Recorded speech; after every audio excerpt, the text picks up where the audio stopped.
Shalom Ibu Bapak, sahabat terang hidup yang berbahagia dalam Kristus. Kita bersyukur kepada Tuhan karena Tuhan selalu baik dan sudah menyelamatkan kita. Itu hal yang terbesar, terpenting, dan jaminan buat kita untuk satu hari kita dipanggil Tuhan.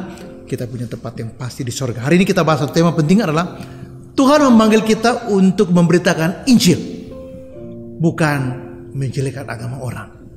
Saya baca satu ayat dari Kisah 1 ayat 8. Firman Tuhan, tetapi kamu akan menerima kuasa kalau Roh Kudus turun atas kamu, dan kamu akan menjadi saksiku di Yerusalem, di seluruh Yudea dan di Samaria, dan sampai kepada ujung bumi. Nah, yang pertama saya ingin mengatakan bahwa Yesus memanggil kita, ini satu kehormatan, bukan beban. Ini bukan sekedar tugas dan kewajiban.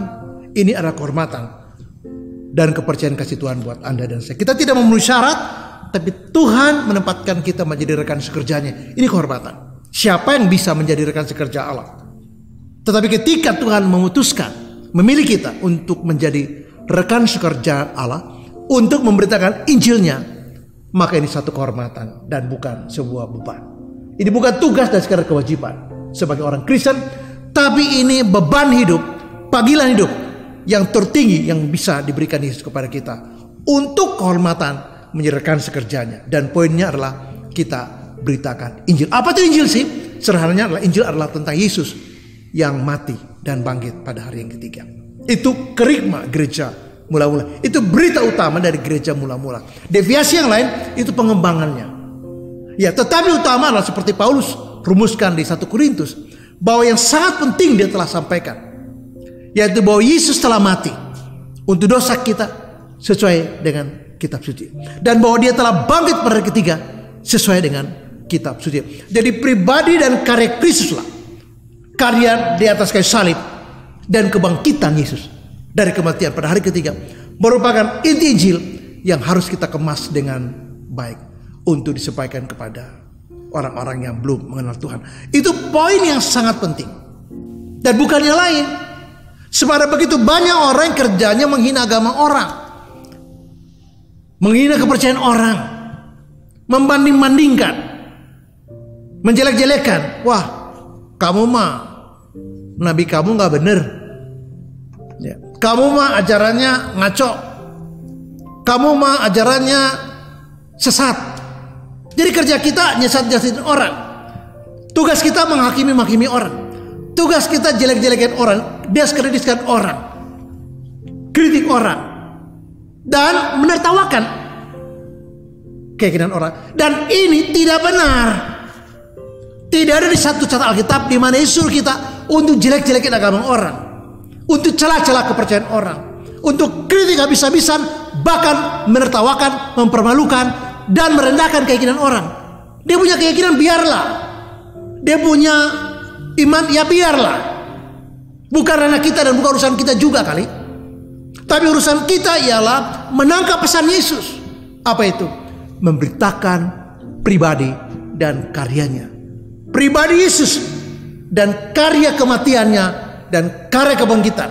Dan ketika orang itu meresponi Yesus dalam hidupnya, menerima Yesus dalam hidupnya, dia diberi jaminan untuk hidup kekal. Itu pesannya. Bukan menjelekkan agama orang. Itu pesan utamanya. Bukan kritik-kritik keyakinan orang atau kafir-kafirkan orang. Waduh, itu jauh. Kita baca Alkitab tidak menemukan perintah seperti itu, apalagi panggilan. Nah, tidak ada. Itu penyimpangan karena tidak ngerti. Penyimpangan karena salah baca Alkitab. Penyimpangan karena ambisi diri untuk mencari satu sensasi atau popularitas. Dan ini sangat berbahaya. Dampaknya merugikan orang lain, merendahkan orang lain, dan bisa memecah belah. Padahal Yesus suruh bukan itu. Yesus suruh beritakan Injil, dan inti Injil adalah pribadi dan karya Kristus. Hal yang kedua ialah di ayat ini dikatakan, kamu akan menerima kuasa kalau Roh Kudus turun atas kamu. Nah, Roh Kudus itu janji yang diucapkan Yoel dulu untuk diberikan kepada setiap orang yang percaya kepada Kristus. Diulangi oleh Yohanes Pembaptis bahwa dia akan datang dan dia akan membaptis kamu bukan dengan air, tapi dengan api, dengan Roh Kudus. Dan ketika hari Pentakosta terjadi, maka nubuat Yoel dan apa yang diungkap ulang oleh Yohanes Pembaptis digenapi. Jadi Roh Kudus itu memberi keberanian kepada kita. Mengapa? Dia hadir dalam kehidupan kita yang percaya Yesus. Untuk apa? Untuk memberitakan Injil. Bukan mencari popularitas diri, bukan mencari ketenaran, atau bikin polemik di YouTube, di medsos, supaya orang tahu siapa kita, supaya orang lihat betapa hebatnya kita, betapa pintarnya kita, betapa berkualitasnya kita. Lalu kita mulai tulis begitu banyak gelar, supaya orang mengatakan, oh dia hebat, dia mah pendeta hebat, dia penginjil yang terkenal, dia mah pemikirannya brilian sekali, dia mah teolog yang hebat. Dan ini berbahaya sekali. Selain kita terjebak pada dosa penyombongan diri dan mencari popularitas diri dan sesuatu yang berhubungan dengan diri, ini tidak baik karena merugikan kesaksian dan pelayanan gereja. Mengapa? Karena banyak sekali para hamba Tuhan sekarang bertengkar hobinya. Tiap hari bertengkar. Di mana? Di YouTube. Dan mereka bangga sekali kalau jemaat terpecah-pecah. Yang satu pro ini, yang satu pro sana. Yang satu pro ini, yang satu pro sana. Dan mereka ramai sekali. Mereka tidak beritakan Injil, tapi berdebat tempat yang hal lain tidak ada gunanya dan nggak ada juntrungannya.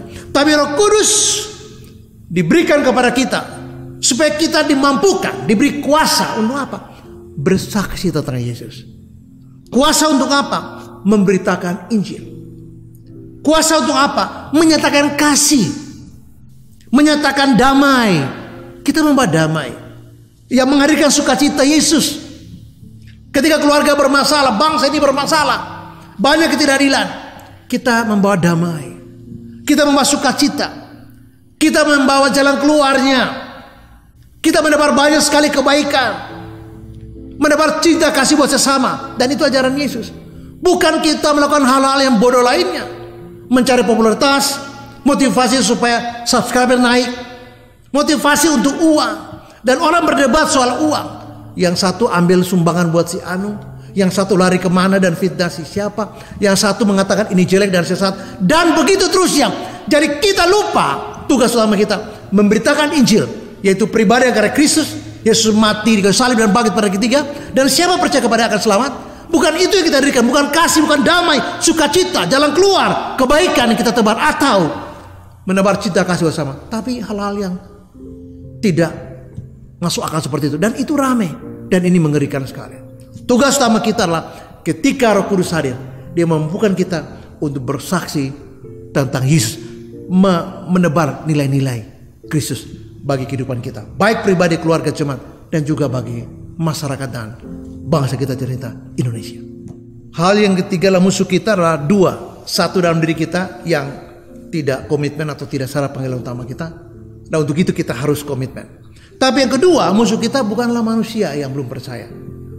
Justru itulah sasaran kita mengasihi mereka dan mendoakan mereka. Musuh kita dalam perspektif Efesus pasal 6, yaitu roh jahat di udara, penguasa kerajaan angkasa, bukan melawan darah dan daging, tapi melawan roh jahat di udara yang selalu memblocking, yang selalu menghambat, yang selalu memutakan pikiran orang, yang selalu menutupi hati pikiran orang dengan hal-hal yang tidak benar. Sehingga mereka kemudian menentang, bukan mereka, tapi roh di balik mereka itulah yang menentang. Jadi, karena kita tahu musuh kita adalah dua dalam diri kita, yaitu apa? Mungkin gereja berpecah.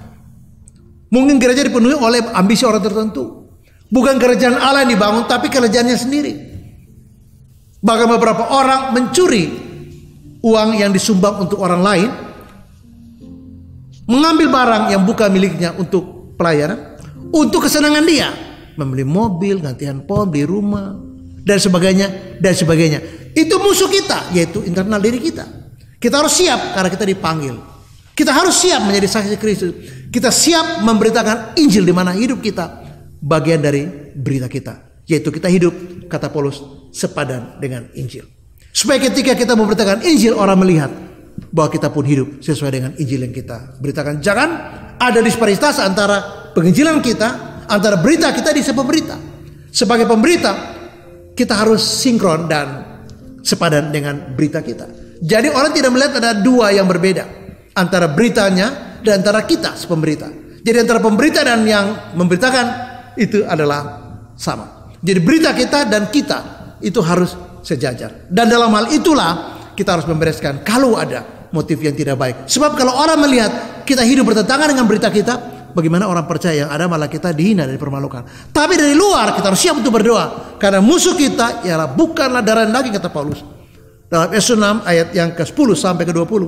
Musuh kita, kata Paulus, ialah pemerintah di udara. Bukan pemerintah yang kita lihat Pemda atau departemen. Bukan. Tetapi roh jahat yang selalu membutakan mata orang, yang selalu memblocking, yang selalu mengacaukan, sehingga Injil itu seolah sulit ditembus karena roh jahat ini selalu menutupi pikiran orang. Sehingga kita berdoa supaya segala kuasa-kuasa dari kuasa kegelapan itu dilucuti, dipatahkan. Supaya apa? Supaya Injil bisa didengar, Injil bisa difahami, Injil bisa diterima, dan orang menikmati anugerah keselamatan di dalam Yesus. Hal yang keempat, saya ingin mengatakan bahwa sebagai orang percaya Yesus, kita dipanggil untuk hidup sebagai murid Kristus. Untuk itu ada dua hal yang penting. Satu, kita harus clear dengan diri kita. Kita harus tuntas dengan diri kita. Artinya kita mengerti siapa kita, identitas kita, harga diri kita, self-esteem kita. Tapi juga kehormatan kita sebagai murid Kristus untuk dipanggil menjadi rekan sekerjala. Itu yang pertama. Kita harus clear dulu dengan siapa diri kita, identitas kita. Kita harus clear dulu dengan harga diri kita, bahwa kita berharga dalam Yesus. Kita harus tuntas juga dengan segala keberhargaan kita, sehingga kita tidak perlu lagi yang namanya achievement. Kenapa? Karena bukan kita mencapai sesuatu dalam hidup ini sehingga kita berharga, tapi kita bersyukur Yesus sudah mencapai kita dan membawa kita untuk bersama dengan Dia. Jadi bukan kita mencapai satu titik di mana Yesus ada, tapi Yesus mencapai kita dan membawa kita kepada dirinya. Dan di titik itulah saya anggap kita clear. Jadi kita tuntas. Yang kedua, sebagai murid Yesus, kita harus punya ketahanan, hardness. Jadi satu clear, yang kedua adalah hardness. Kita tahu bahwa ada banyak goncangan, politik, ekonomi. Akhir ini kita melihat 2 tahun terakhir ini dampak COVID begitu luar biasa. Entah COVID sebagai penyakit atau COVID yang dipolitikan dalam konteks ekonomi. Karena beberapa orang meraup keuntungannya besarnya tak ketulungan. Ribuan triliun sudah dibelanjakan untuk virus. Dan jadi perdebatan. Apakah ini betul-betul virus yang menolong kita untuk sembuh? Karena virus itu terus bermutasi. Sekarang dikatakan oleh PBB sudah lagi mutasi yang baru. Kapan ini beres? Kalau boleh dalam perspektif orang-orang yang punya keuntungan, jangan beres-beres. Supaya mereka terus meraup sebanyak-banyaknya. Dan ini yang sudah keluar dari makna virus ini. Kalau virus sebagai penyakit, ya sudah diatasi. Tapi kalau virus dipolitikkan dalam kepentingan ekonomi, ini menjadi serem. Kita bisa bangkrut. Dan bayangkan Indonesia sudah keluarkan ribuan triliun untuk beli ini barang, virus, antivirus. Supaya apa? Supaya kita itu diharapkan bisa sehat. Kita diharapkan bisa bertahan. Saya ingin mengatakan bahwa daya tahan kita dalam gelombang pasang surut, entah dampak ekonomi, dampak politik, dampak kesejahteraan, bagai situasi kita karena dampak COVID, ketidakadilan begitu banyak terjadi, korupsi, minyak goreng, kita nggak tahu minyak goreng tiba-tiba hilang. Ini siapa yang bermain? Sekarang Pertalite juga cenderung hilang lagi. Ini bagaimana bisa terjadi? Orang mengatakan karena terlalu besar subsidi. Tapi kalau orang mengerti bahwa subsidi itu orang yang miskin, kenapa ada orang jahat yang ambil ini subsidi? Biosolar juga sekarang hilang lagi. Waduh. Ini orang kayak gini, orang jahat yang memanfaatkan setiap kesempatan untuk memperkaya diri. Nah, dampaknya besar. Nah, kita perlu yang kedua, yaitu daya tahan, hardness. Jadi kita harus clear dengan diri kita, dengan panggilan kita, dengan status kita, dengan harga diri kita, dengan kedirian kita, bahwa kita berharga bukan karena mencapai Yesus, tapi Yesus sudah mencapai saya berharga. Tetapi juga harus punya hardness untuk kuat menanggung semua beban ini, karena semuanya berubah cepat lagi. Dan kalau kita tidak siap, kita bisa stres.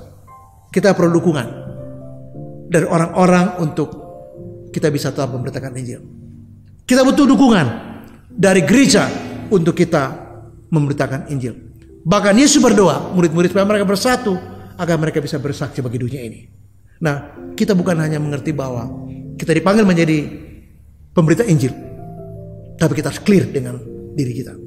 Tetapi kita juga harus kuat, hardness, karena menghadapi begitu banyak gejolak tantangan, termasuk respon dari pekabaran Injil yang seringkali bisa mengancam dan membahayakan kita. Tapi itu yang kita harus siap, karena itulah risiko dari sebuah kehormatan, dari sebuah panggilan yang tinggi yang dipercayakan kepada kita, yaitu memberitakan Injil. Saya ingin menutup renungan saya dengan mengatakan begini. Kita dipanggil untuk memberitakan Injil, jelas, yaitu Yesus pribadinya dan karyanya. Bahwa dia sudah mati di kayu salib dan dia bangkit pada ketiga. Siapa yang percaya Yesus, dia memperoleh jaminan kekal untuk masuk surga. Itu yang dikatakan Yesus kepada kita. Ketika kita melihat hari ini banyak sekali di medsos orang-orang berdebat, bahkan para hamba Tuhan, para pendeta berdebat, lalu ini sesatkan itu sesatkan ini, dan orang cari popularitas, memperkaya diri dan mencari berbagai macam dukungan subscriber. Dan kalau kita itu benar, ada dua hal yang saya ingin mengatakan. Satu, kita tidak dipanggil untuk yang model seperti itu, karena itu hanya merusak dan bukan memberitakan Injil seperti yang Yesus inginkan buat kita. Tapi yang kedua, jemaat harus tahu bahwa orang-orang seperti ini, orang-orang yang keluar jalur, mereka menghabiskan waktu dan Anda menghabiskan kuota dan jam Anda untuk menonton sesuatu yang sampah. Seharusnya mereka mendengar pengajaran yang baik, yang membuat kita kuat menghadapi tantangan ini, yang membuat kita bersaksi tentang Yesus, dan bukan pro kontra, menciptakan polemik dan kegaduhan di medsos dan memperlihatkan siapa mereka. Dan kalau itu benar, ingat baik-baik bahwa itu sampah, jangan nonton. Kenapa? Dan mereka diperlihatkan oleh mereka sendiri. Mereka menelanjangi diri mereka tentang siapa mereka. Mereka bukan orang-orang dipanggil Tuhan untuk beritakan Injil, tapi orang-orang yang hanya menebar kekacauan. Dan kalau itu benar, bukan cuma kekacauan pada Anda, tapi bangsa ini juga bisa jadi ikut-ikutan kacau. Kenapa? Karena mereka tiap hari menebar, dan efeknya tidak ada yang positif. Satu pun tidak ada. Yang ada semuanya negatif, dan ini berbahaya. Terus memberkati dan shalom. Amin.